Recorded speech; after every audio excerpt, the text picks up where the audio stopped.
Welcome to the Resilient Artist Podcast, your go-to space for wellness and success strategies tailored for musicians. Join us each week as we explore tips, tools, and stories to help you thrive in your music career while staying balanced and inspired. Let's dive into today's episode. Hello, and welcome back to the Resilient Artist Podcast. I'm one of your hosts, Crystal McGrath.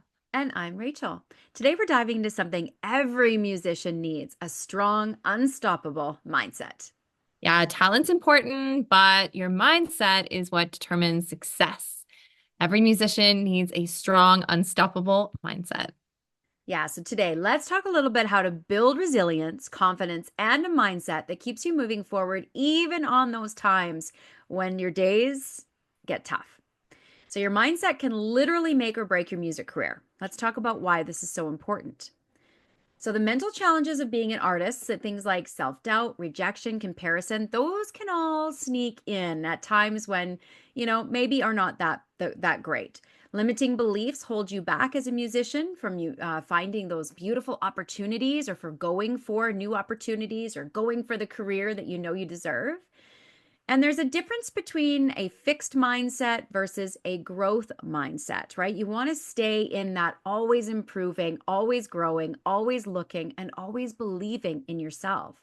And resilience really is the key to long-term fulfilling career. As we know, this is not an easy industry. And really, ultimately, anything that's worth it isn't easy, is it?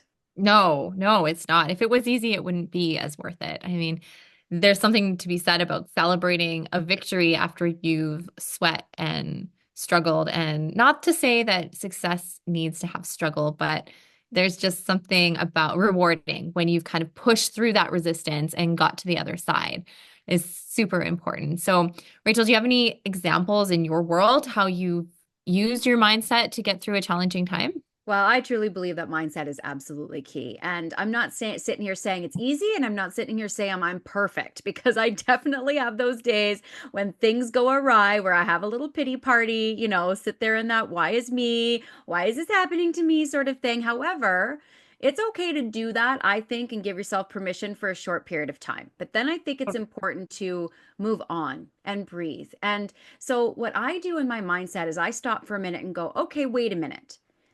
Is what I'm worried about right now that important? Usually it's not, right? And then I start to think about the things in my life that are really important to me. And I go, okay, are all those things still good and still intact? Yes, they are. Okay, fantastic. And then I just go, okay, so depending on what the situation is, I go, well, how can I have learned from this situation? What is the opportunity here? How can I just breathe through this, and how can I improve myself to say, okay, that might have been a setback, but how do I move forward? How do I learn from it? And is this maybe a lesson that I need to learn to move on? Or is this something telling me that I need to pivot?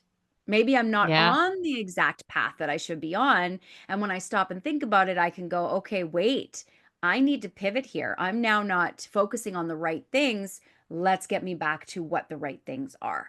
Yeah, no, those are all great tools.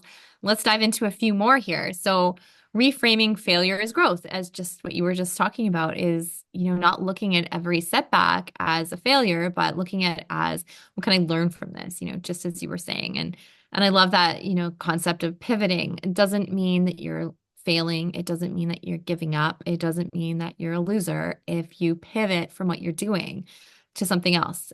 Sometimes it just means you've hit the end of the road and now it just needs to split, and you take everything that you've learned from what you did on that path and bring it with you forward onto the next journey. And I think that's really, really important to remember, is you're not failing, you're growing. And if we can have that mindset when we go through things, it makes challenges a lot easier when we know, okay, I'm not a loser. I didn't fail. I'm just growing. And that's a really helpful tool if you can start practicing that. And I'll say too, don't expect to, if you feel like a failure often, don't expect it to change overnight using this tool. It's something that you want to start implementing in your day gradually. So little things like, to say you slept in, well, I guess I needed that extra sleep. My body needed that extra sleep, right? Like celebrating things instead of giving yourself such a hard time. And just notice in your day when you're giving yourself a hard time, try to flip it and look at the other side of it and see if you do that on repetitive daily habits, it's going to become a habit for everything that happens in your world. So that's a good little tip. And then that leads me to building affirmations. So having affirmations that you go to and speak those into existence. I am good enough. I am enough. I think that's something a lot of artists struggle with is not feeling like they are enough. And just using that affirmation is something that's really helped me. And I know has helped a lot of my peers and people that I know in the industry. So that's a good one. I am enough. I am more than enough, right? And then gratitude, be thankful for everything that you have. And I'm not saying that to sound preachy, but we talk about this having a gratitude journal at the end of the day. Jot down 3 things you're grateful for. Start your day, reading your gratitude list or writing 3 more at the start of the day just to reframe your mind so that you're not stuck in a failure mindset. You're stuck in a gratitude mindset. And that gratitude mindset is going to take you so much farther than a fear mindset because fear, it creeps in, but we can shut it down. We can shut it down with these tools. And then comparison, that's is such a awful thing is sitting there comparing yourself to what somebody else is doing or what they've done or what they're doing on social media or how they've posted 5 times and you can't even figure out how to post once. All these things, it's a really gross feeling. So just stop it. Like that is my clear solution to that one is just stop comparing yourself. And tools to, get out of that. Um, just focus on what you're doing. That's a really good tool is if you start, oh, they're doing this. Well, great, they're doing that. Let's celebrate their win. They probably worked really hard to get where they are. So let's focus on you. What are you going to do to work hard to get where you want to be? Start celebrating. And I heard something too. It's okay to be jealous of people, but it's not okay to be envious of people. So that I heard someone say this once, and that struck a chord because envy is more, it's that gross feeling of comparison and like, oh, why do they get that? And I don't, and blah, blah, blah. Just like victim mindset. Jealous, that can be a softer way to look at things, but either way, I think just don't compare yourself to people. That's straight up what I firmly believe because anytime I do that, I always feel horrible and I don't want to do anything. And I hate that. Like, I don't know if you've experienced this when you start comparing yourself, Rachel, to people, and then it makes me actually not want to do anything, which is the exact opposite of what I should be doing. It should be inspiring me to do more.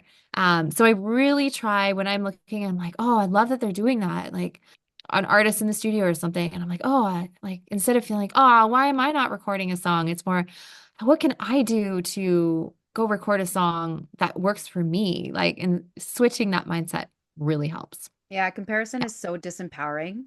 And kind totally. of like you said, we should be celebrating other people's successes and just being happy for them because even that positive energy, sending it out, they might not know you have that, but that's just going to help you with your own mindset, right? Because you don't want other people to be envious or jealous of you either. Oh, I would hope. I mean, I think it's and if so you much. do, you need to work on that.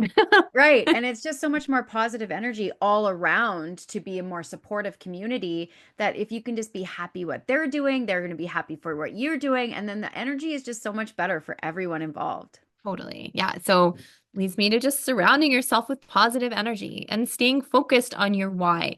Why are you showing up? Why are you doing this? Stay focused on that. If you find it gets lost really easily, then write it down. Put your why on your screensaver on your phone or on your mirror. Really zone in on your why, and that's going to help motivate you through the day. Absolutely. And I really think that gratitude is key, right? As soon Yeah. as I start getting into comparison, I have to, like you said, just stop it. Like I literally have to say, stop it.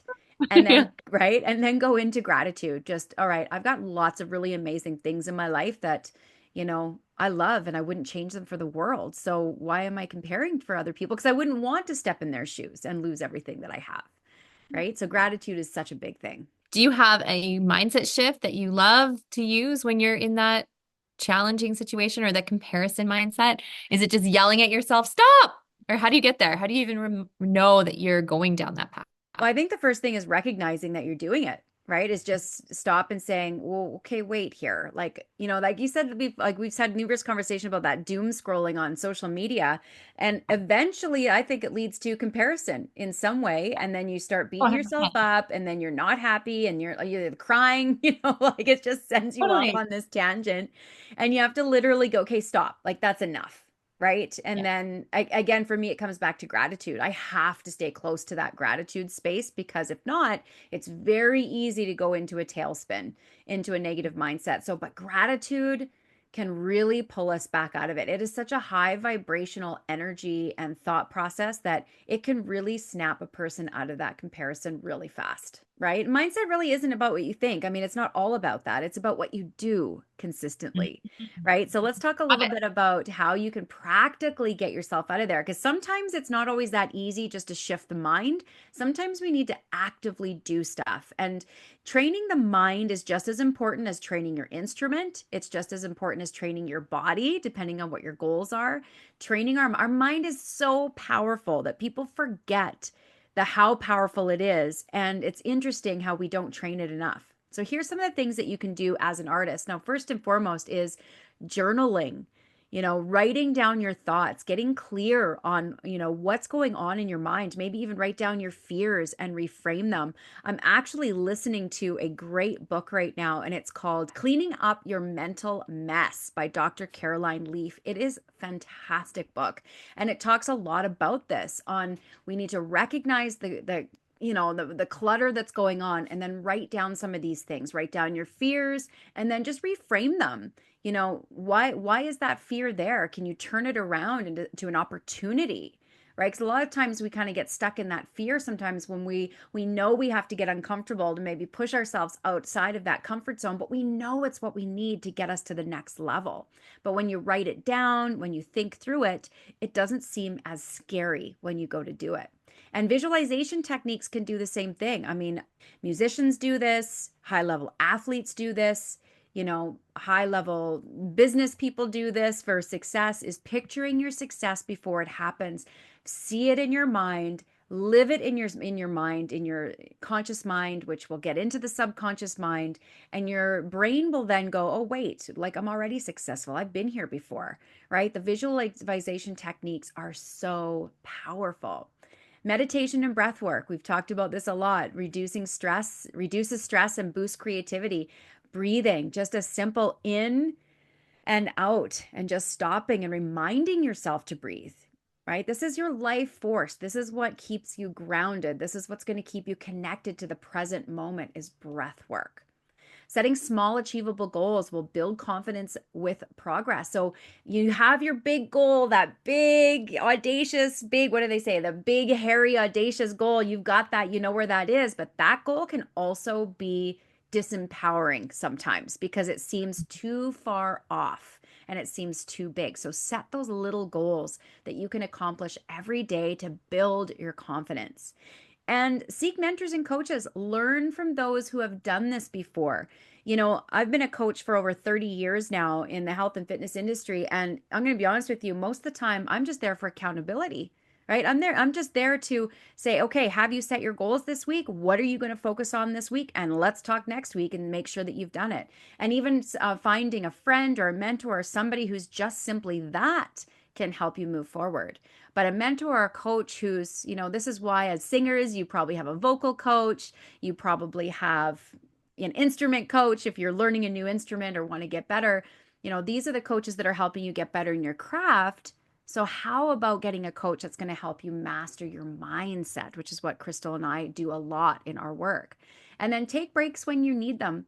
Rest prevents burnout. We have to give ourselves rest. It is imperative to rest, and rest allows the creative process to come through.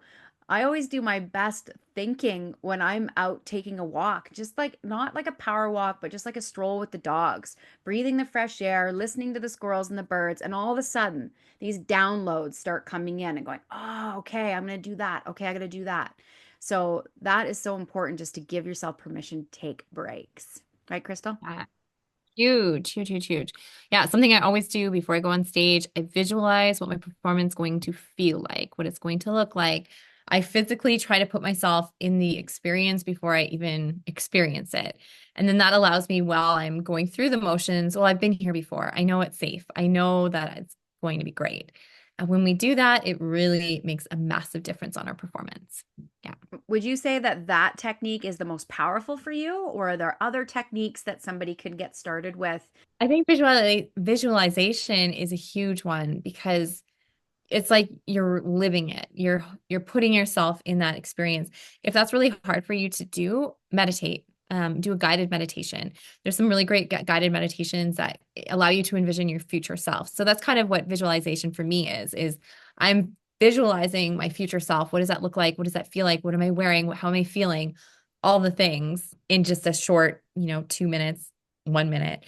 But I got to that point by practicing meditation. So I would highly recommend, hop on Spotify or YouTube or Insight Timer or Calm, whatever kind of meditation app that you have, and seek out future self meditations. And that's a really great way to practice that. Let's recap. A strong mindset. It's not just a bonus. It's not just something extra that we do. It's something that is the absolute foundation of your career, of your life, anything you do. So not just showing up on stage as a musician or recording a song, but it's who you are as a person, showing up every day. Your mindset is the most powerful tool that you have because it controls everything.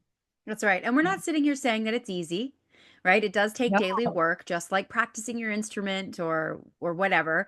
But the more you train your mind, the more unstoppable you will become. totally. And we talk all about this in our book, The Resilient Artist, which you can find on Amazon and through our website to grab the digital download.